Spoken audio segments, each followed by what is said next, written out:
Parasha de cette semaine, Parasha des Meraglim, et c'est la Parasha du Mekoshesh. Le Mekoshesh, il ramassait du bois et il se fait attraper. Il l'a amené chez Moshe. Moshe, il a consulté Hachem, qu'est-ce qu'on fait avec un homme qui ramasse du bois Shabbat? Et il a dit, il faut le lapider, il s'est fait lapider. Moshe, toute la communauté l'ont sorti, l'ont lapidé. Cette histoire se passait quand? Quel Shabbat ça a été? Les Juifs, ils étaient 40 ans dans le désert. C'est quel Shabbat? Alors Rashi raconte, c'est le premier Shabbat que les Juifs étaient dans le désert, car le texte il dit Vaïou Israël bamidbar, vaïimtso ish mekoshesh etzim biyom Shabbat. Les Juifs étaient dans le désert, c'est-à-dire ils viennent d'arriver dans le désert. Le premier Shabbat. Mais les Juifs sont arrivés dans le désert et le premier Shabbat qu'ils ont fait, c'est dans Parshat Beshalach. Alors si le Mekoshesh, cette histoire se passait pendant que les Juifs étaient dans Parshat Beshalach, il fallait marquer cette histoire de Mekoshesh dans Beshalach. Mais la Torah, elle l'a mis plus tard dans Parshat Shlach Lecha. Pour quelle raison? Voici la question. Regardons un petit peu une autre chose dans ce Mekoshesh. Pourquoi ce type-là, il a ramassé le bois? Quelle était son intention? Il avait besoin du bois. Pourquoi? Il voulait griller. Il voulait faire une grillade. On le grille à la manne. Il avait besoin de bois. Il voulait faire une chaise. Peut-être. Et pourquoi il n'a pas attendu Motzei Shabbat? Il était pressé. Il risquait sa vie parce qu'il est pressé pour prendre un peu de bois. Il y avait des témoins qui l'ont vu, ils l'ont averti. Et il savait, Moshe Rabbeinu, il a déjà dit, Mechaleleh hamot yomot, comme ça Rashi raconte au nom de la Gemara. Moshe Rabbeinu a averti les Juifs, Mechaleleh hamot yomot, ceux qui transgressent Shabbat, et Chayav Mita. Et le type, il n'a pas le temps d'attendre jusqu'à Motzei Shabbat pour ramasser son bois. Et il risque sa vie. Un peu bizarre ce monsieur. Alors il dit Yonatan ben Uziel que ce monsieur n'a pas ramassé le bois parce qu'il ne pouvait pas attendre Motzei Shabbat. C'est pas ça le problème. Ce Motzei Shabbat voulait transgresser le Shabbat. Pour quelle raison il voulait transgresser? Parce qu'il se dit, moi j'ai peur que les Juifs ne vont pas prendre au sérieux de respecter le Shabbat. C'est le premier Shabbat que les Juifs ils ont vécu. Peut-être les Juifs ils prennent ça, pas ça sérieusement.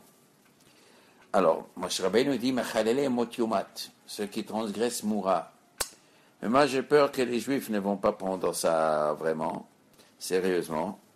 Alors je vais transgresser Shabbat devant des témoins. Ils vont m'avertir. Je vais dire, c'est pas grave, je le fais quand même. Et qu'est-ce qu'ils vont me faire? Ils vont me mettre à mort. Eh bien, ils vont me mettre à mort. Là, les Juifs, ils vont comprendre la gravité du Shabbat. Voilà, comme ça, il dit Yonatan ben Uziel. D'abord, la première question qui se pose, d'où il savait, Yonatan ben Uziel, que ça c'était la kavana de ce monsieur. C'est marqué dans le Chumash que ça c'était son intention. Et, comme on avait dit déjà la question, pourquoi cette histoire est écrite ici? Cette histoire, il aurait dû être écrite dans Parshat Beshalach. Mais le pshat, il est comme ça. Dans Parshat Beshalach, la Torah nous raconte le premier Shabbat que les Juifs ils ont eu, c'était à quel moment? La semaine qui tombait la manne pour la première fois. La manne a commencé à tomber dimanche, lundi, mardi, mercredi, jeudi, et vendredi est tombée la double dose. Les Juifs sont venus chez Moshe, ils ont dit, Moshe, il y a 2 fois la dose. Moshe Rabbeinu dit, Huachar diber Hashem, voici Dieu m'a dit, demain c'est Shabbat, demain il n'y aura pas de manne, personne n'a le droit, personne n'a le droit de sortir pour ramasser de la manne, de toute façon il n'y en a pas, et on n'a pas le droit de transgresser Shabbat. Donc Moshe a mis au courant tous les Juifs de Shabbat. Ça c'était la veille. Le lendemain Shabbat, qu'est-ce qu'il se passait? Yatsu min ha'am l'ilkot velo matzah, où il y a des gens qui sont sortis du camp pour ramasser la manne et ne l'ont pas trouvée. Ces hommes, ils sont sortis pour chercher la manne avec ils avaient leur leur corbeille pour ramasser la manne. Comment ça s'est fait qu'ils sont sortis? Ils n'avaient pas peur. Moshe Rabbeinu, il est dit que celui qui transgresse Shabbat mérite la mort. Et eux, ils n'avaient pas peur de transgresser le Shabbat. Quel est le pshat? Comment c'est possible? Alors, on va regarder un petit peu de plus près. Qui sont ces gens-là? Qui étaient les gens qui sortaient pour ramasser le bois et ramasser la manne? Comment ils s'appellent? Datan Vaviram. Ces Datan Vaviram, ils sont connus dans toute la Torah, c'est des malins, ceux-là. Ceux qui racontaient du mal sur Moshe. Quand un il a frappé l'autre, Moshe il a dit pourquoi tu frappes ton copain? Ils ont dit ah tu veux nous tuer comme tu as tué l'Égyptien. Ils sont partis à la police égyptienne pour rapiner Moshe. Moshe était obligé de fuir. Ces gens-là, c'était Datan Vaviram. Moshe Rabbeinu il a fui, il est arrivé à Midian. 60 ans il est à Midian, jusqu'à Hachem dit à Moshe retourne en Égypte et va faire sortir les Juifs d'Égypte. Et Moshe il dit mais je suis en danger en Égypte, il y a des gens qui veulent mon mal. Alors le Chumash raconte qui metu kol hanashim hamavakshim et nafshecha. Tous les gens qui cherchent ta vie, qui veulent te faire du mal, ils sont déjà morts, tu n'as rien à craindre. Qui sont les gens qui cherchent son mal? Datan Vaviram. Ils sont déjà morts. Est-ce que c'est vrai qu'ils étaient déjà morts, Datan Vaviram? Ils n'étaient pas morts. Alors comment Kadesh Baruch ils ment? Il dit ils sont morts quand ils ne sont pas morts. Quel est le pshat?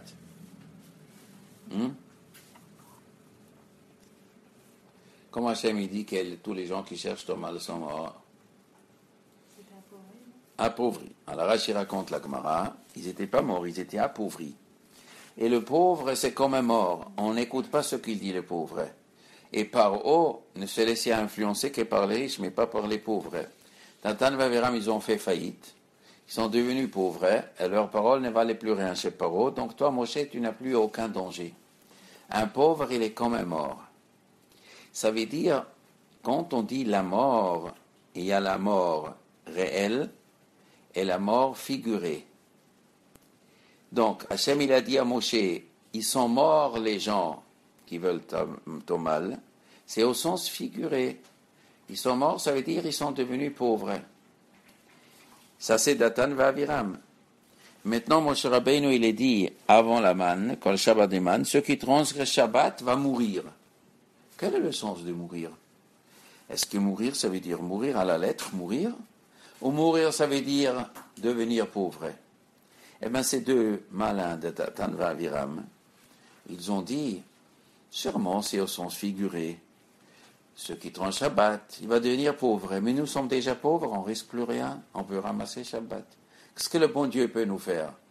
Il va nous dire condamné à mort, on va dire, ah, on n'a pas compris que c'est à la lettre. Ah, on a compris, ça veut dire appauvrir, hein, nous sommes pauvres, donc on risque rien. Ça, c'est des malins. Quand la Torah dit quelque chose, on essaye de l'interpréter au sens figuré, et comme ça, on peut échapper au vrai sens de la Torah. Ça, c'est l'œuvre de Datan Vaviram. Comme ça, ils se sont échappés, ils ont dit, nous, on a compris que c'est au sens figuré. Ça, c'est Tzlofrat, il a vu, c'était le premier Shabbat. Quand Tzlofrat, il est venu, il a vu qu'est-ce qui s'est passé avec Datan Vaviram, que ces deux malins, ils interprètent la Torah d'une façon fausse, eh bien, tous les Juifs, ils vont dire, ah oui, Mechalelem Mot Yumat, ça veut dire que, bon, c'est pas si grave. On risque de perdre un peu d'argent, pauvre, ou peut-être perdre un peu d'argent, on risque de se coincer les petits doigts. Ceux qui se coincent les doigts, c'est comme s'il est mort. Ben, on peut dire comme ça aussi. Alors, le ramasseur de bois, il avait peur. Voilà, les Juifs, ils vont interpréter comme Datan Vaviram le disent. Donc, elle a dit, moi, je préfère de transgresser Shabbat, et que Moshe m'applique ce que vraiment est le sens que Hachem va lui dire. Eh bien, c'est pour ça qu'il a transgressé Shabbat. C'est ça qu'il dit Jonathan ben Uziel. Il a dit, voilà, je transgresse Shabbat. Et qu'est-ce qu'Hachem il a dit à Moshe? Vous faites sortir ce monsieur, vous allez le lapider, il va mourir. Et c'est ça qu'ils ont fait, ils l'ont lapidé, il est mort. Et en grandes lettres, cette histoire est écrite dans la Torah. Comme ça, on sait que Chilul Shabbat, c'est à la lettre mourir. C'est pas au sens figuré. Très bien. Mais il y a une grande question sur ce monsieur qui ramassait le bois. De quoi il avait peur? que les Juifs, ils ne vont pas respecter le Shabbat comme il faut. Donc lui, il veut être le cobaye sur lequel on va appliquer la condamnation à mort, l'exécution. Mais qu'est-ce qu'il est pressé, ce monsieur? Il n'a qu'à attendre. Peut-être les Juifs respectent le Shabbat. Et s'il y en a un abruti qui ne respecte pas, eh bien, il va être mis à mort, en effet. Pourquoi lui, il a besoin d'être le cobaye? Pour apprendre aux Juifs la gravité, qu'on est lapidé. Eh bien, laisse le premier qui va transgresser le Shabbat, et lui, il va être lapidé. Et les Juifs, ils vont prendre un exemple. Pourquoi il est si pressé que lui sera l'exemple? Laisse un autre exemple. Et s'il n'y aura pas d'exemple, personne ne transgresse le Shabbat. Eh bien, tant mieux. Eh bien, tout est bien. Alors, de quoi il avait peur? Mais le sens, il est comme ça dans cette histoire. Lui, ce ramasseur de bois, il avait peur. Tant que Moshe Rabbeinu, il est vivant, personne ne va transgresser Shabbat. Peut-être personne. Devant Moshe, on a du respect. Mais après que Moshe va mourir, il va bien mourir un jour. On ne sait pas combien il va vivre. Un jour, il va mourir. Et après, il y aura un homme qui va transgresser Shabbat. Après, les gens ils vont se poser la question, qu'est-ce qu'on fait? On va dire, Machalele Motiomat, ce qui transgresse Shabbat mourra. Et peut-être mourir, ça veut dire pauvrir. Appauvrir. Peut-être c'est ça le sens. Qui va nous dire quel est le vrai sens? Le prophète qui sera à l'époque prophète ne pourra pas consulter Hachem. Parce qu'il n'y a que Moshe Rabbeinu qui peut consulter Hachem pour les lois. Il y a une halakha. La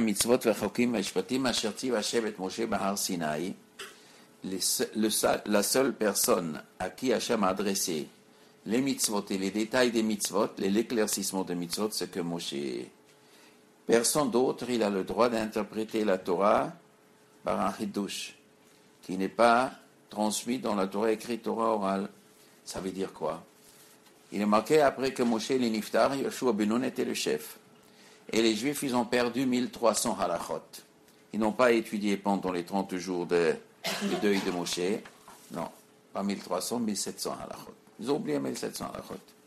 Après 30 jours de pleurs, ils se sont levés, ils ont dit, qu'est-ce que Moshe Rabbeinu a déjà dit au sujet de tel et tel halacha? Il a dit permis ou interdit? Et personne ne s'est rappelé. Alors les Juifs, ils ont dit, Yeshua ben Nun, eh bien, demande à Hachem qu'il te redit la halacha. Alors Hachem, il a dit, je ne peux pas te répondre. Moi, Yeshua ben Nun dit, je ne peux pas demander à Hachem. Hachem m'a promis qu'il ne va jamais me parler des halachot. S'il a donné la Torah à Moshe, c'est le seul qu'il était habilité de donner les mitzvot. Moi, je ne suis pas habilité. Pourquoi Hachem, il a fixé cette loi ainsi? Pourquoi il s'est interdit, entre guillemets, de dire des halachot à d'autres personnes? C'est pour protéger la Torah, pour faire un garde-fou autour de la Torah. Parce que si chaque prophète, il peut dire, voilà, Hachem a dit la halakha, elle est comme ça, la halakha est comme ça, il y a un risque que la Torah, à fur et à mesure, peut être transformée. Des vrais prophètes, après il y aura des faux prophètes, il y a des gens qui joueront le prophète, et ils diront, Dieu m'a dit, ça c'est permis, ça c'est interdit, ils vont trafiquer la Torah. Pour protéger la Torah, il a dit, je donne à Moshe, et basta. Si vous oubliez la halakha, ben vous avez oublié. Et ben vous ne savez pas cette halakha. Moi, je ne le dirai pas une deuxième fois. Je lui dis à Moshe, à personne d'autre.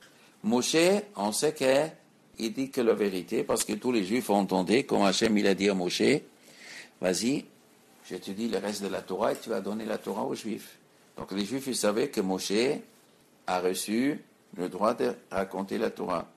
Après lui, plus personne. Quand on oublie un halakha, on ne sait pas.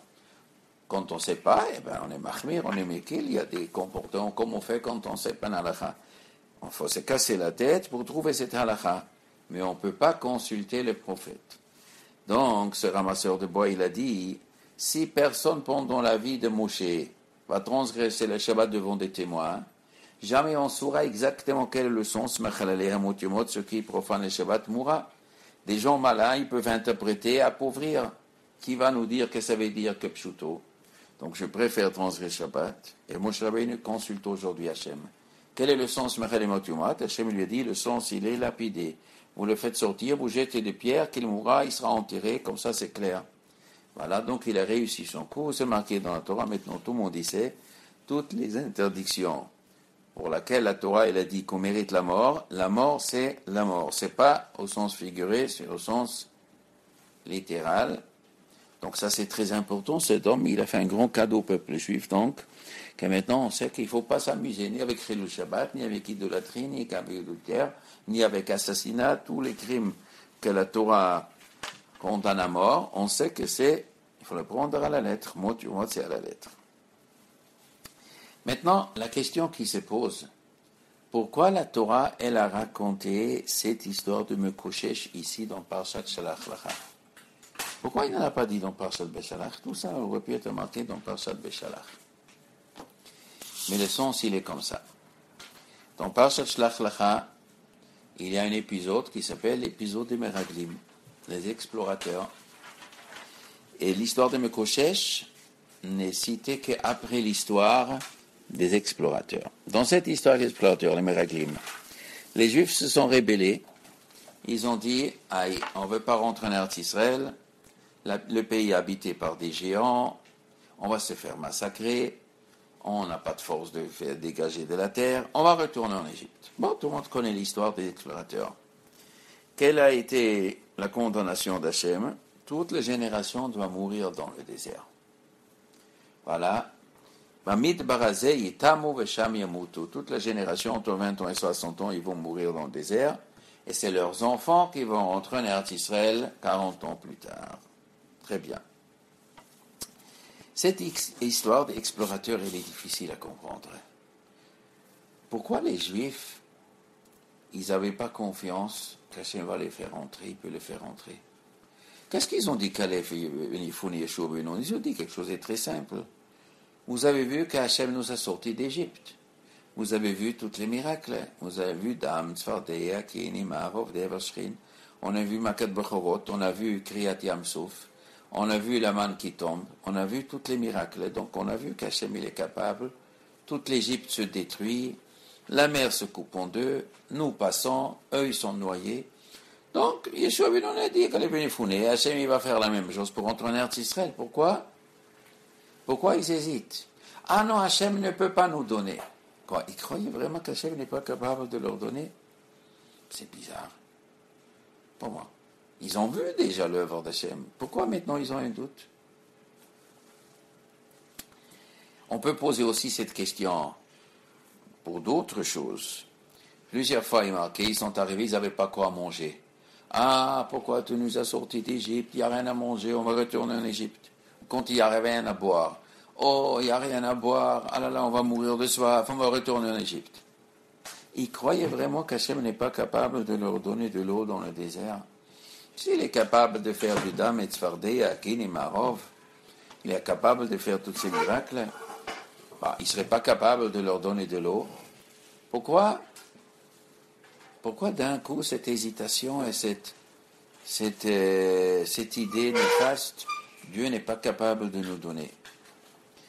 Mais pour comprendre toute cette génération, il faut lire un verset du Chumash, bien le traduire. C'est quel verset?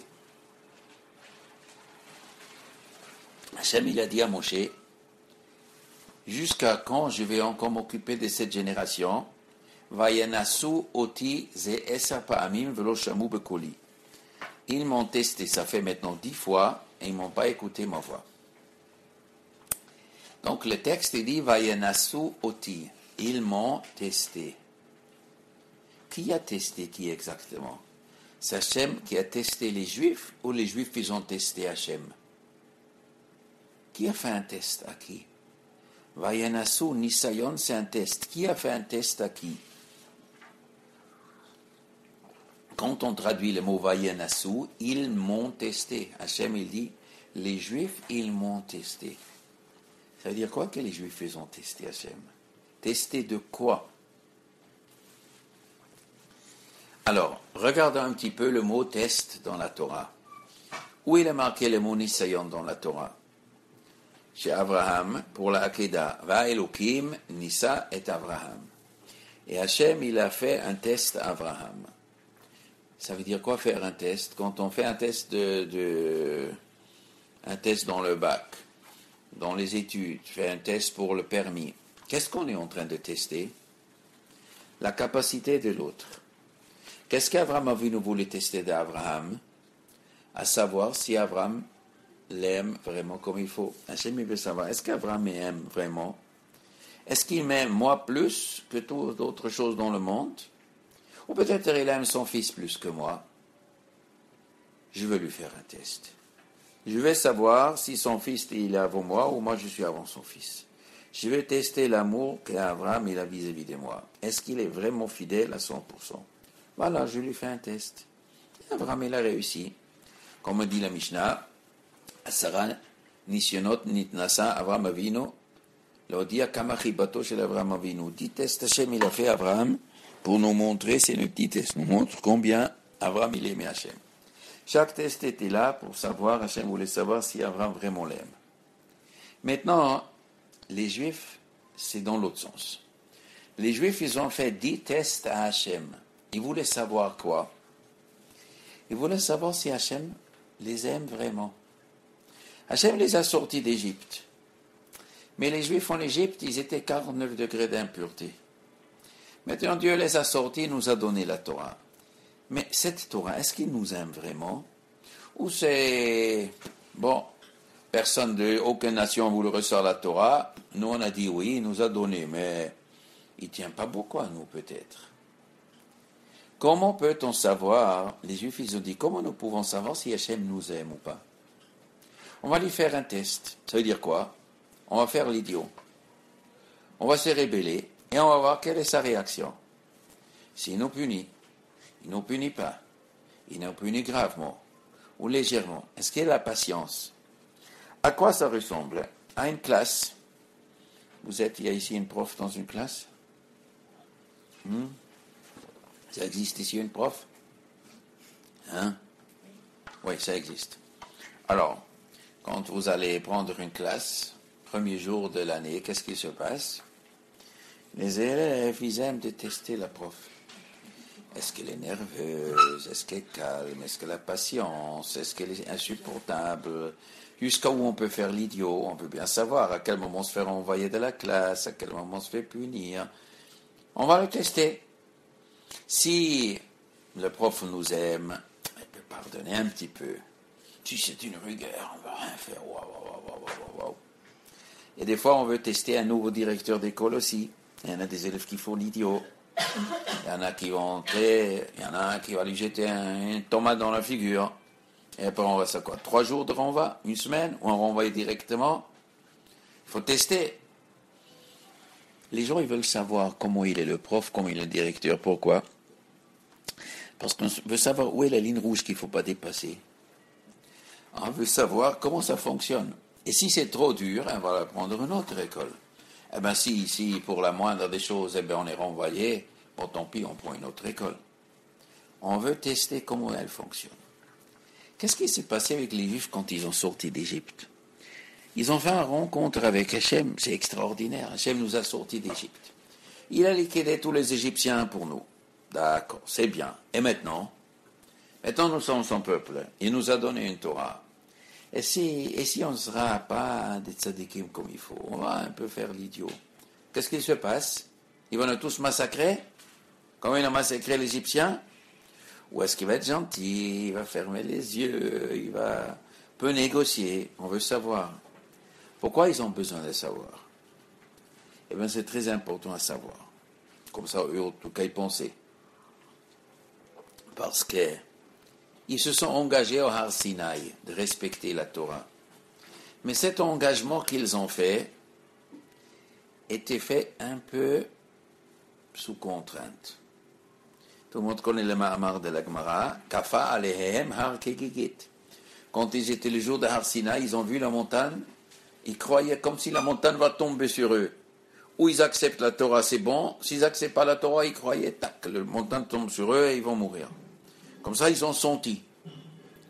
Alors, quand on s'engage sous la contrainte, on peut se rétracter. Si quelqu'un dit à un client, tu veux acheter ma maison? Ouais, combien ça coûte? 1 million. D'accord, je vous amène 1 million. Et les jours de l'achat, de la signature, il dit non, en fin de compte, je paye que 900 000 euros. Pour 1 million, j'ai une meilleure maison.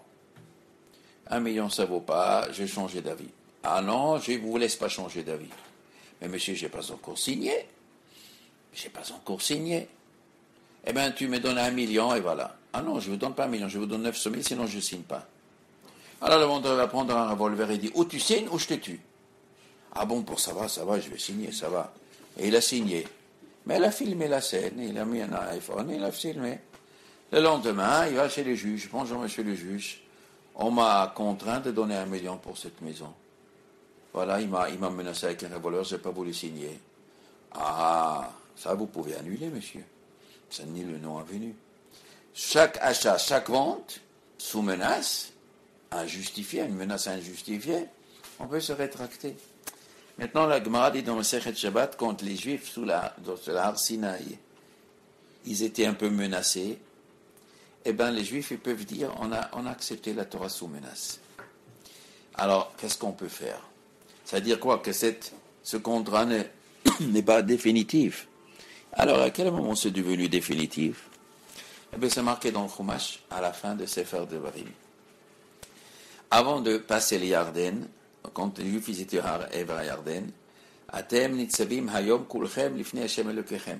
Roshechem, Shivtechem, Zeknechem, Shotrechem, Kol Ish Yisrael. Tapcha, Neshechem, Tapchem, Ger Asher B'Sherecha, Mechot Tevatzecha Shemecha, Lo Ovracha Bevrit Hashem Elokech U'Ba'atolo. Ils ont juré Be'ever HaYarden. Là, il n'y avait pas de montagne qui va tomber sur eux. Ils ont juré avec plein gré. Ils ont dit, d'accord, on accepte la Torah. On a vécu 40 ans avec Hachem. On a eu le temps de se familiariser avec lui. Lui, il a le temps de se familiariser avec nous. Ça s'est bien passé. En fin de compte, on signe le contrat avec la Torah. Ça y est. Nous et nos enfants, on jure fidélité éternellement. Là-bas, c'est marqué, et Hashayesh Nopo. Eux, ils ont juré, et même les Dorot Abaim, tous les Neshamot plus tard, ils étaient aussi présents pendant ce deuxième sermon à Avot Moav. Au moment où il a juré, on restera fidèle à la Torah. Alors, entre ce premier engagement des Har Sinaï et le deuxième engagement à la fin des 40 ans, ils se sont passés 40 ans. Pendant ces 40 ans, les Juifs, ils ont dit, nous voulons d'abord tester qui c'est ce Hachem. Est-ce qu'il a la patience ou pas? Est-ce que si on faute, c'est grave ou pas? Donc, qu'est-ce qu'ils ont fait? Ils ont fait l'idiot. Ils ont remis en question le pouvoir d'Hachem. Est-ce qu'il est capable de nous donner à manger? Pourquoi il nous a sortis d'Égypte? Oh là là, c'est quoi comme manière? Ils se sont rébellés. À quoi? Faire énerver Hachem. Et ils ont dit, maintenant, on va voir quelle est sa réaction. Il nous massacre tout de suite. Bon, eh bien, nos enfants, ils vont partir. Qu'ils partent en Égypte, que nos enfants ils vont prendre la décision, ils vont partir, il est trop dur. Qu'est-ce qui s'est passé pendant les premiers 9 nisyonotes? Les Juifs sont testés. Hachem, il avait chaque fois, Moshe Rabbeinu est intervenu. Après les Hegel, il a dit, je vais exterminer Moshe. Il a dit, non, tu ne vas pas le faire. Hachem, il a dit, d'accord, je ne le fais pas. Après, Moshe Rabbeinu a dit, dis-moi un peu comment tu es. Il a dit, Hachem, quel rachom v'chanuner rabban chesed. Il a dévoilé qu'il est archi super gentil. Et lentement, les Juifs, ils ont appris qu'il a beaucoup de rachmanut Hachem. Ils ont dit, bon, c'est bien, on a fait une bonne affaire. La Torah, elle est très bien. Même si on fait une erreur, c'est pas encore la fin du monde. Hachem, il a beaucoup de rachamim. Après, les Juifs, ils ont poussé le bouchon toujours plus et plus et plus. On va faire encore un peu plus l'idiot, encore un peu plus. C'est où est la ligne rouge? À quel moment vraiment, là, il n'a plus de patience? Et encore. Et à la 10e fois, la corde a éclaté. Maragli. Hachem dit, va nasotiser, et ça, mais ça fait 10 fois. Mais c'est fini. Maintenant, vous allez mourir. Alors, les Juifs, à ce moment-là, quelle aurait dû être leur réaction? Quoi? On va mourir? Bon, alors fini, on part maintenant en Égypte. On n'a plus rien avec le bon Dieu. Maintenant, on va partir en Égypte. Mais ils ne sont pas partis. Ils ont resté gentiment 39 ans dans le désert et il n'y avait plus rien. À part des Meraglim, à part l'histoire de Korach, il y avait quelque chose de personnel avec Moshe. C'est après le 10e, ils n'ont plus fait de tests Hachem. Pourquoi? Mais si maintenant ils sont grillés chez Hachem, eh bien maintenant il fallait partir en Égypte, il faut abandonner. Ils ont dit non, maintenant on sait comment ça fonctionne. On sait qu'il a archi beaucoup de patience. On sait où est la ligne rouge. Nos enfants, ils savent maintenant la ligne rouge qu'il ne faut pas dépasser parce que sinon, vraiment, c'est la cata. Alors donc, ça y est, maintenant, on sait comment ça fonctionne.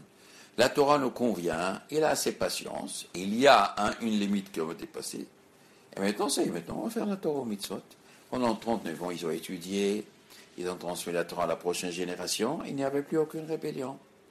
À la fin des 40 ans, il y avait encore un problème après la mort des Myriam. À 39 ans, ça s'est passé merveilleux. Pourquoi? Parce qu'on n'a plus testé Hachem, ça y est, on connaissait les règles du jeu. Mais maintenant, ici, on va analyser un petit peu qu'est-ce que c'est cette histoire de la punition qu'ils ont reçue cette génération. Les textes, il dit, dans ce désert, ils vont expier. Le Sham et là-bas, Yamuto, ils vont mourir. Il y a ici un double langage. Bamidbar Hazé. Le texte, il dit, Bamidbar Hazé, Yitamu Vesham Yamuto, dans ce désert, vous allez expier, Vesham et là-bas, Yamuto, vous allez mourir. Pourquoi il y a un double langage?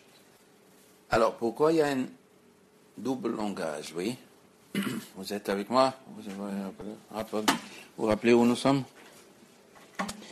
Alors, il y a une Mishnah dans Masechet Sanhedrin. Quand on lit cette Mishnah telle qu'elle est écrite, elle nous semble très très bizarre. La Mishnah nous dit, Amar Rabbi Akiva, Bamidbar Hazé Yetamu, dans ce désert vous allez expier, ça veut dire votre corps va mourir. Vous allez mourir dans ce désert. Vesham, et là-bas, Sham c'est le langage Shamayim. Le ciel, Sham, là-bas, Yamuto, vous allez mourir. Dans l'autre monde aussi, vous allez mourir. Pour nous dire que vous, cette génération qui est sortie d'Égypte, vous allez mourir dans ce monde et vous n'avez pas de part dans le monde futur. Les 10 tests que vous m'avez faits, vous avez dépassé les bornes, ça y est, ni ce monde, ni dans l'autre monde. Comme ça dit Rabbi Akiva. Ça veut dire que Rabbi Akiva, il interprète le pasuk, qu'il y a ici une condamnation terrible de cette génération. Il les a condamnés de perdre ce monde, mourir dans le désert, Bamid Brazé Itamu. Mais Sham, normalement les gens, même quand ils meurent ici, Sham, dans l'autre monde, Yamuto, là-bas aussi, la mort vit en autre monde, au moins l'autre monde on a. Eh bien là-bas on n'avait pas d'autre monde non plus. Vous n'avez rien, ni ce monde, ni l'autre monde. C'est une condamnation terrible. Est-ce qu'ils ont mérité ça, cette génération? Si Hachem le dit, donc ils l'ont mérité. Ça me fait mal au cœur. Moshe, Aaron, et toute cette génération, cette belle génération qui ont reçu la Torah, comme Moshe Laman, qui ont eu le merveille, tout cela, ils ne vont pas être au Lamaba. C'est extraordinaire, ça. Ça, c'est Rabbi Akiva. Il arrive Rabbi Eliezer. Mais non, ils ont vu au Lamaba. Sur cette génération, les prophètes, ils ont parlé tellement beaucoup de bien. On dit, Zacharti la chesed noraich, ahavat klulataich, lechtech acharai bamidbar, beretz lo zroa. Je me rappelle ta jeunesse, comme ça il dit Hachem pour le peuple juif, la jeunesse du peuple juif, quand vous êtes sortis d'Égypte. Lechtech acharai bamidbar, tu es parti derrière moi vers le désert, beretz lo zroa, une terre qu'on ne sème pas dans le désert, et tu as été fidèle. C'est la meilleure génération, elle était super bien. Vada, ils ont la mamba, il dit Rabbi Eliezer. Alors, il y a beaucoup de Tanaïm, Rabbi Eliezer, Rabbi Yossi, Rabbi Yehuda, Rabbi Shimon, tous ils ont dit oui, bien sûr, ils ont la mamba. Et Rabbi Akiva, il dit non. C'est marqué, Bamid Barazayetamu, Vesham Yamutu. Eh bien, ils n'auront pas dans la mamba. C'est très étonnant. Mais, on va poser la question comme ça. Quand les Juifs ils ont entendu, d'après Rabbi Akiva, les Juifs ils ont entendu, bon, on a ni Olamazé, Olamaba, on va mourir ici, on n'aura pas d'Olamaba. Qu'est-ce qu'il aurait dû dire maintenant? Qu'est-ce qu'ils auraient dû dire cette génération? Bon, ça y est, on est grillé chez le bon Dieu. On n'a plus rien avec lui. Eh bien, on prend nos cliquets et les claques, on part, on va devenir des goyim. Ça aurait été pas logique d'agir comme ça? Eh bien, maintenant, on va partir en Égypte. Plusieurs fois, ils ont dit à Hachem, on va retourner en Égypte. Bon, après Moshe a dit non, ne retournez pas, Hachem vous décède, il vous laisse, ça va, d'accord. Mais maintenant, Hachem les a vraiment condamnés. Eh bien maintenant, on retourne en Égypte. Eh bien non, ils ne sont pas retournés. Maintenant, ils sont restés gentiment, rien, dans le désert, mais on a dit qu'ils n'ont pas d'Olam Haba. Mais en vérité, d'ici, on voit la grandeur de cette génération. Maintenant, ils ont servi Hachem sans penser à aucune récompense. Et c'est la plus grande madriga qui existe. Quand quelqu'un, il sert Hachem sans aucun espoir qu'Hachem va le récompenser. Alors pourquoi tu sers Hachem? Eh bien parce que je l'aime, pas parce qu'il me donne une récompense. Tant que quelqu'un y pense, Hachem il va me récompenser, on pense toujours un peu, j'ai fait les mitzvot, Hachem me récompense, donc c'est donnant, donnant. Mais le Rambam il dit, le vrai service d'Hachem, c'est sans penser à Olam Haba. À plus forte raison, quand on est condamné de ne pas voir Olam Haba. Imagine-nous un homme, il est tellement rachat, il a fait tout l'avera du monde, après il dit, je fais teshuva. Bon, je veux faire teshuva. C'est fini. Arrêtez, j'arrête ces bêtises. Et j'aime Hachem, je fais les mitzvot. Et Hachem va lui dire, ça sert à rien, mon ami. Toi, de toute façon, tu seras au Gehinnom, tu n'auras pas l'Olam Haba, je ne veux pas de toi. Alors le bonhomme il dit, d'accord, tu ne veux pas de moi, mais moi je veux de toi. Mais moi je t'aime, et je fais les mitzvot. Tu ne veux pas me récompenser, mais c'est pas grave, je l'ai fait pour toi, pas pour moi. Ça, c'est la plus grande madriga qui peut exister. Rabbi Akiva, il dit, cette génération a reçu ils n'ont pas de récompense, et ils étaient les serviteurs d'Hachem sans récompense. Mais allons-y comprendre un peu mieux encore. La Gemara nous dit que Rabbi Eliezer a dit cette génération a vu Olam Haba. D'où il sait Rabbi Eliezer? Alors il y a plusieurs psukim qui semblent qu'Hachem donne lui récompense. Un pasuk c'est quoi? Marqué dans Tehillim, Hachem il a dit Ispuli chasidai kortei beriti alezevach. Ispuli, ramassez-moi, chasidai, mes pieux. Ramassez pour moi mes pieux. Pieux, un chassid. Chassid, c'est un homme, tzaddik, kadosh.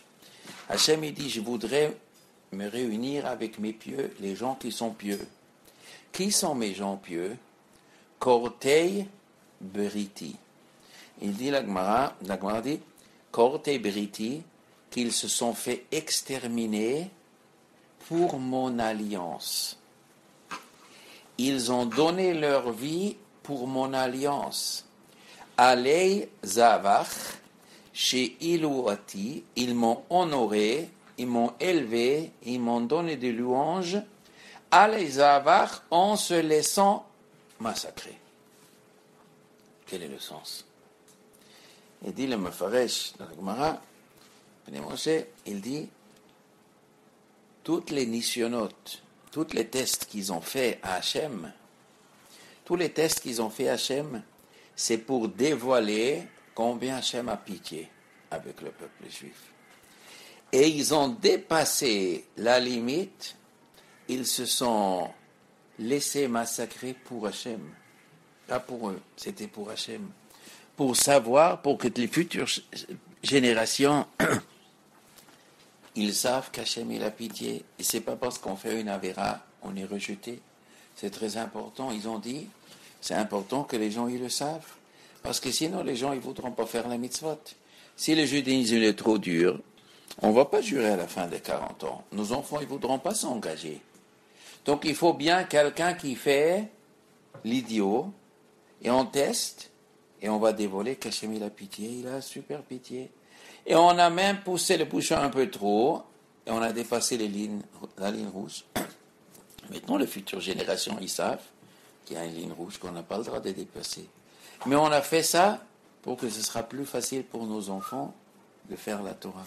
Ça, c'est le sens que Rabbi Shimon ben Nassi à Rabbi Eliezer, il dit, cette génération a vu le monde futur, parce qu'ils l'ont fait avec une bonne intention. Ils n'ont pas fait parce que vraiment ils ne croyaient pas qu'Hachem peut les amener en Eretz Israël.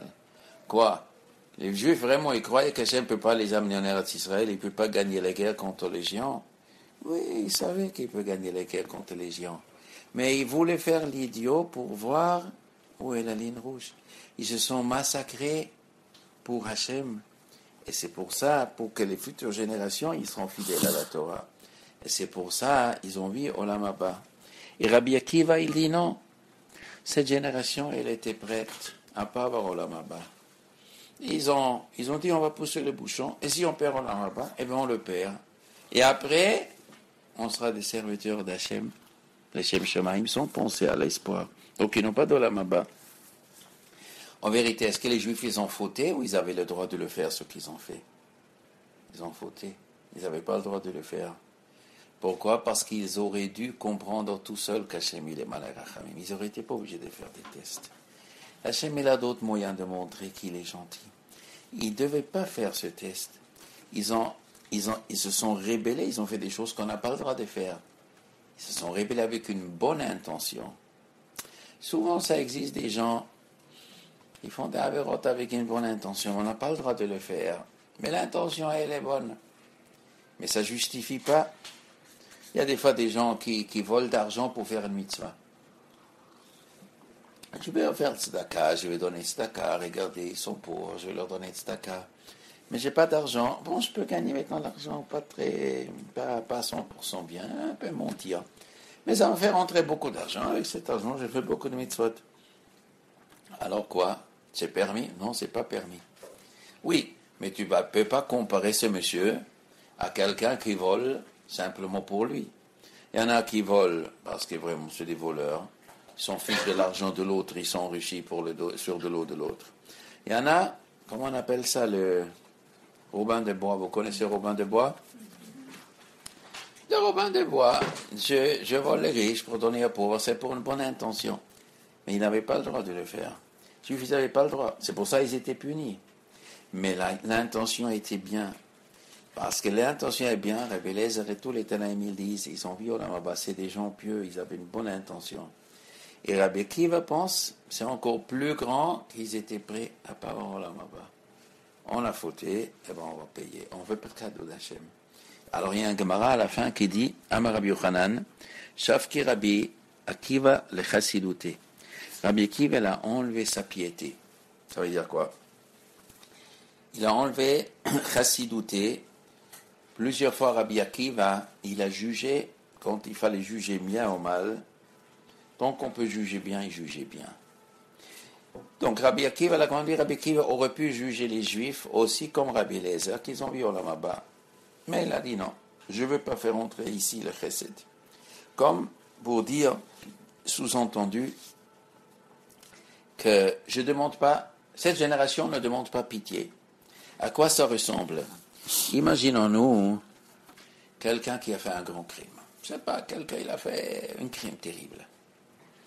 Et il s'est fait mettre devant les juges, le roi, et le roi, on les condamne à mort, on le condamne à mort. Vous avez fait ce crime-là, et condamné à mort.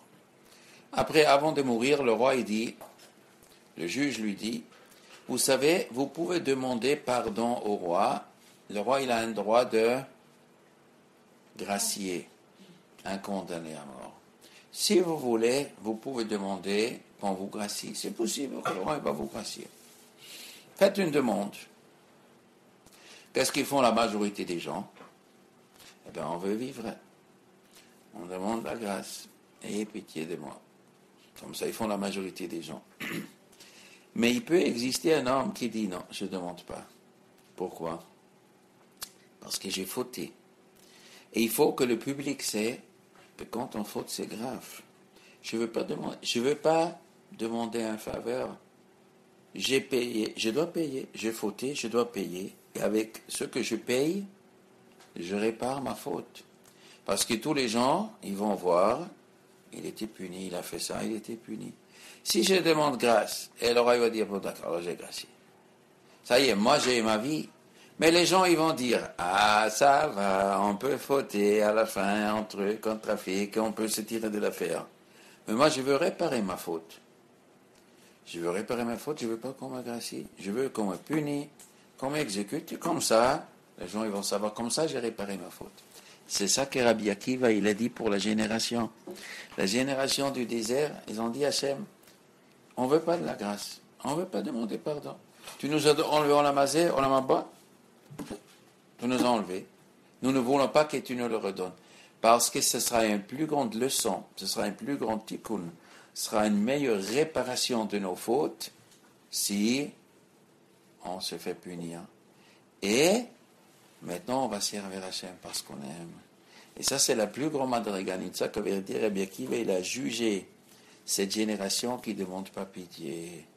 Ils ont jugé qu'ils veulent servir maintenant Hachem comme il faut. Ils veulent réparer leurs fautes en pas demandant la grâce. Maintenant, je vais revenir à l'histoire des ramasseurs du bois. Vous vous rappelez l'histoire des ramasseurs de bois ou on l'a déjà oublié? Le ramasseur du bois. Pourquoi il a ramassé le bois? Parce qu'il avait peur que quoi? Qu'il y aura un juif qui va venir un jour, il va transgresser le Shabbat. Et les juifs, ils ne vont pas savoir quelle punition on donne. Donc il a dit, moi, il faut que pendant la vie de Moshe, je transgresse le Shabbat. Ils vont faire ce qu'il faut faire. S'il faut exécuter, ils vont exécuter. Ça sera marqué dans la Torah. Il a ramassé le bois pendant Shabbat devant Moshe et il s'est fait condamner, il s'est fait exécuter. Comme ça, les Juifs, ils vont prendre sérieusement. La question que je demandais, pourquoi cette histoire de Mekoshesh est marquée dans Parshat Shelach Lecha? Étant donné que ça se passait le premier Shabbat dans Parshat Beshalach, cette histoire, elle aurait dû être marquée dans Parshat Beshalach. Pourquoi elle est marquée ici après l'histoire des explorateurs? Et maintenant on comprend. Parce que pour saisir l'intention du ramasseur de bois, pourquoi il a ramassé du bois? Parce qu'il avait besoin de réparer une chaise, parce qu'il voulait griller un morceau de viande, il n'avait pas le temps d'attendre jusqu'à Motzei Shabbat, il était tellement pressé. La Torah nous dit non, c'est pas du tout ça. Maintenant que nous avons appris l'histoire des Meraglim, nous avons appris l'histoire des explorateurs, et qu'Hachem il dit Vayanasu otizeh sapamim velo shemu bekoli. Et les Juifs ils m'ont fait un test, et tout ce qu'ils ont fait, c'est pour dévoiler le chesed d'Hachem. C'est pour ça qu'ils se sont fait massacrer, pour que les futures générations ils sont prêts à accepter la Torah comme il faut. C'est maintenant que la Torah nous raconte l'histoire du ramasseur de bois, pour nous faire comprendre que le ramasseur de bois, il avait la même intention que les Juifs dans les 10 tests qu'ils ont fait à Hachem. Lui aussi, il a fait les Shem Shamaim. De la même façon que les Juifs se sont rébellés contre Hachem 10 fois, les Shem Shamaim, afin de montrer où est la ligne rouge qu'on ne peut pas dépasser, la même chose était avec ce ramasseur de bois. Il a ramassé du bois afin qu'on sache quelle est la punition véritable pour un transgresseur Shabbat. Et comme ça, toutes les générations vont avoir peur, transgresseur Shabbat, ils vont le respecter.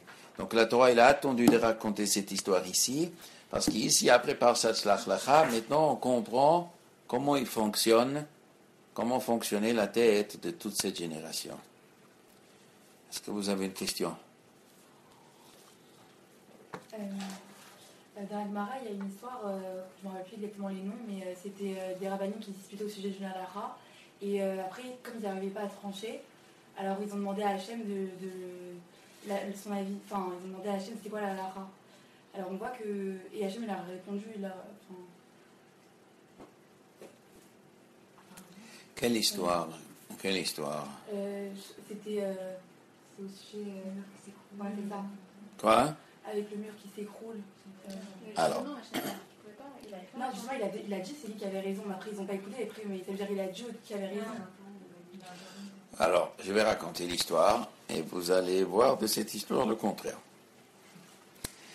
Alors, il y avait Rabbi Eliezer et les Chachamim, mais il y avait une histoire avec un certain four qui s'est cassé à moitié.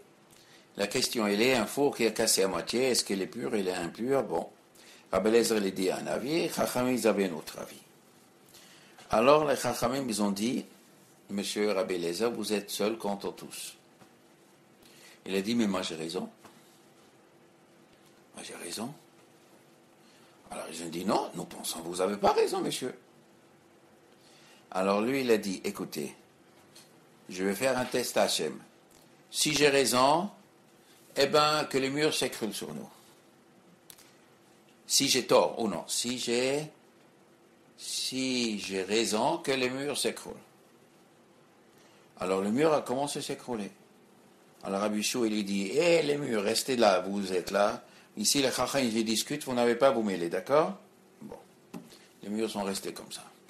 Après, Rabbi Eliezer, il dit, si j'ai raison, eh bien que la source d'eau se déplace. La source d'eau se déplacer. Rabbi Shua, il dit, c'est pas les miracles qui nous impressionnent. Troisième chose, quelle était la troisième chose? Un arbre qui se déplace. L'arbre qui se déplace. Rabbi Shua, il dit, les miracles ne nous disent rien. On ne gagne pas une discussion halachique avec des miracles. Alors Rabbi Eliezer, il a dit, si j'ai raison, vous allez entendre maintenant une voix du ciel qui va dire que j'ai raison. Et une voix du ciel vient, une bat-kol vient, Rabbi Eliezer, il a raison. Alors Rabbi Shua, il a dit, la Torah n'est pas au ciel. Que le ciel ne se mêle pas. Merci beaucoup, ça ne nous intéresse pas. C'est-à-dire comme une demi-prophétie, ils n'étaient pas prophètes. Bat-kol, c'est-à-dire un écho. Les prophètes, ils entendent directement Hachem. Bat-kol, c'est un écho. La voix d'Hachem, c'est une demi-prophétie. Le ciel ne se mêle pas, vous n'avez pas, le ciel ne pas doit se mêler. La camarade demande, alors pourquoi ils ont entendu la voix? Rabbi Shua, il a dit, mais ça c'est pour l'honneur de Rabbi Eliezer, pour pas qu'il a honte. Comme lui, il a dit, vous allez entendre cette voix. S'ils n'entendent pas la voix, ils vont dire à Rabbi Eliezer, t'as essayé de bluffer. T'as dit que si t'as raison, on entend une voix, on n'entend rien. Ah, tu t'es trompé. Pour l'honneur de Rabbi Eliezer, Hachem lui dit, bon d'accord, faites sortir cette voix. Mais en vérité, les Juifs, ils ne sont pas laissés. Rabbi Shua dit, c'est pas l'Allah n'est pas pour ça. C'est pour l'honneur de Hachem, pour l'honneur de Rabbi Eliezer que cette voix est entendue. Mais l'Allah n'est pas comme ça. Donc, qu'est-ce qu'ils ont décidé les Chachamim? Nous, on n'a qu'une règle, la Torah, que Moshe Rabbeinu nous a donné dans la Torah. Il nous a donné la Torah, quand il y a un Chacham contre plusieurs, ils n'arrivent pas à se mettre d'accord, la halakha, elle est comme la majorité, Achare Rabim Latot. Donc ils ont décidé, la halakha, elle est comme Rabbi Eliezer. Non, comme les Chachamim. Après Rabbi Eliezer, il a dit, non, j'ai quand même raison. J'ai dit, ça y est, tu exagères. On a décidé la majorité. Les preuves que tu as amenées, nous avons refuté. Tu n'es pas d'accord avec nous, la majorité. La halakha, elle est comme nous. Il a dit, non, la halakha, elle est comme moi. Alors, ils ont se réunis, ils ont dit, on va mettre en quarantaine Rabbi Eliezer. Eh bien, il sera exclu. Eh bien, qui ne vient plus au Beth Midrash. Et le Rabbi Eliezer était exclu jusqu'à la fin de sa vie. Il n'est plus venu au Beth Midrash. Il ne pouvait plus faire assister. Et la halakha, elle est comme le Chacham, ils ont décidé. C'est pas, le ciel ne peut pas se mêler. L'eau, bashamayim hi.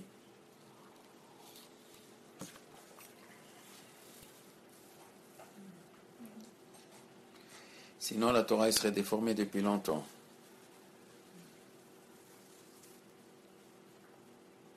Hachem, il a promis, jamais j'envoie un prophète pour vous dire une halakha. Vous connaissez la halakha, vous étudiez bien, vous connaissez la halakha bien, si vous ne savez pas, vous restez en doute. Elianavi va venir, il va nous dire, parce qu'Elianavi, il a étudié à l'époque. Quand il était prophète comme Mashiach, il va venir, Elianavi va venir. Lui, c'est un Tamid Chacham, il connaît des choses que nous avons oubliées aujourd'hui, mais lui, il se rappelle encore. Il va nous le dire, mais il n'y aura pas de nouvelles prophéties. Les prophéties ne sont pas là pour des halakhot, les prophéties sont là pour d'autres choses. C'est pour des choses ponctuelles. Soit pour réveiller les gens de faire teshuva, pour avertir d'un danger, pour promettre une récompense, pour dire quand il fait une guerre ou pas faire une guerre, des choses ponctuelles. Mais la halakha, comme elle est, le prophète ne se mêle pas, même Yeshua Beno ne pouvait pas se mêler.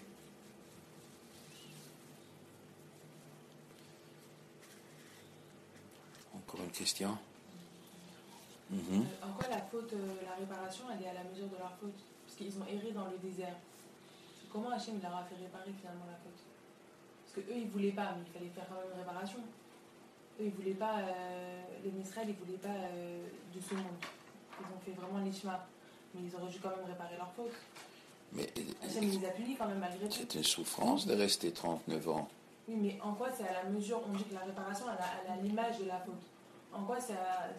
Ils étaient condamnés à mort. Qu'est-ce qui est pire que d'être condamné à mort? Ils ont erré. La punition, c'est de errer. Errer et à la fin mourir. D'abord on tourne, et on sait qu'on va mourir. Et chaque Tisha B'Av, ils ont creusé leur propre tombe. comme en Allemagne. Vous savez comment ils ont fait les Allemands? Ils ont demandé aux Juifs de creuser leur propre tombe souvent. Les Juifs, chaque Tisha B'Av, dans le désert, ils ont fait une grande tombe et tout le monde s'est couché dedans. Et à minuit, ils sont morts.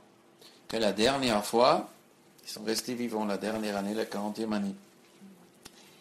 En Allemagne, c'était comme ça. Les Allemands, ils ont dit aux Juifs, il faut creuser une tombe. Et après, vous mettez à côté, ils ont tiré, ils sont tombés dedans. Après, demander à d'autres Juifs de les couvrir. Bon, qu'est-ce qu'il y a encore plus grande punition? Et tout ça, c'est marqué dans la Torah. Et donc, ça, c'est l'expiation. Maintenant, pour le peuple juif, il a une bonne leçon. Quand on dépasse les limites, eh ben, c'est grave. Donc, on sait que la religion juive, c'est pas un jouet. On le fait, on le fait pas, c'est pas grave. Non, c'est lui grave. Donc, ça, c'est le kapara. Ils ont été d'accord de souffrir et de mourir pour expier leurs fautes. Ma mère, elle avait une cousine. Elle habitait à Yerushalayim. Je vous raconte une petite histoire. On peut apprendre beaucoup de choses de cette histoire. Qu'est-ce que ça veut dire expier sa faute? Bon, cette cousine, elle avait un fils. Il était à l'Yeshiva. C'est une histoire, il y a 60 ans, cette histoire. Il était à l'Yeshiva, étudié. Et il habitait dans une chambre avec un autre bachor. Après un jour, le Rosh Yeshiva, il est venu chez l'autre bachor. Il a dit, je veux te proposer un shidduch. Oui. Mademoiselle telle et telle. Oui, très bien.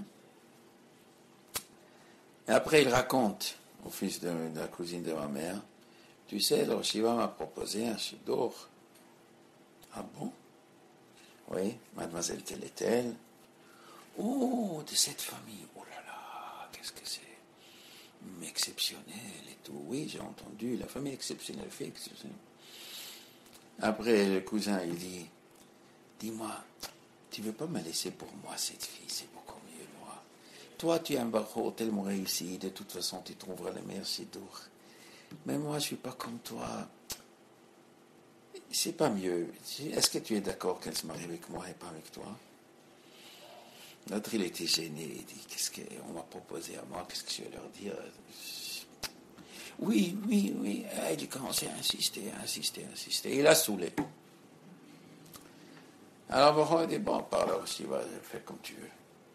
Il vient sur le Shiva, j'ai entendu, vous avez proposé un shidduch à mon chaver. Oui. Pourquoi? Il y a un problème? Non, vous savez, c'est mieux pour moi. Vous savez, vous comprenez? Il commence à saouler. Alors, le Shiva, il dit, je vais être à l'aise, j'ai proposé ce bachor, maintenant toi tu viens, mais les autres ils vont prendre pour un ouf, qu'est-ce que c'est comme histoire? Oui, non, mais vous comprenez, il est saoul. Bon, alors il dit, bon, je vais, il téléphone, il parle avec le père de la fille, vous savez, je vais prendre un bachor, mais un autre bachor aussi, c'est aussi un bon bachor. Lui s'intéresse beaucoup à votre fille, est-ce que... Le père, il dit, qu'est-ce que c'est comme histoire? Vous m'avez parlé de Reb Bacho, qu'est-ce qu'il y a un autre, il met son nez dans cette histoire? Mais il est très... Il supplie, truc... Le père, il parle avec la fille, qu'est-ce que c'est comme histoire? Bon, la fin de l'histoire, il a tourné la tête à tout le monde, et la fille s'est mariée avec lui, avec le fils de la cousine. Là, il s'est marié avec elle. Mazal tov. Premier round. Il s'est marié avec elle. Une année après, je ne sais pas comment c'était, qu'est-ce qui s'est passé. En tout cas, elle était en premier étage, elle était au balcon, elle est tombée du balcon, par terre, et elle était paralysée. Paralysée à l'hôpital, après qu'il sort de l'hôpital, sur une chaise roulante. Alors, qu'est-ce qu'il fait mon cousin? Tous les jours, il se promène dans la rue, et la pose au parc, au magasin, chaise roulante. Il a dit, moi, je ne divorce pas cette femme. Je ne peux pas avoir d'enfant maintenant. Je ne peux pas prendre une autre femme pour avoir d'enfant. Ça, c'est ma punition. Moi, j'ai voulu prendre la femme qui était destinée à quelqu'un d'autre. Hachem m'a puni. Voilà, je me suis mis. Maintenant, j'assume. Je vais m'occuper d'elle jusqu'à 120 ans. Tant que je vis, je m'occupe. Et voilà. Elle est ma femme. Voilà, c'est cela. Et maintenant, je paye. Voilà, comme ça, il a agi. Alors voilà, quand on veut prendre ce qui ne nous appartient pas, ça n'apporte pas du mazal.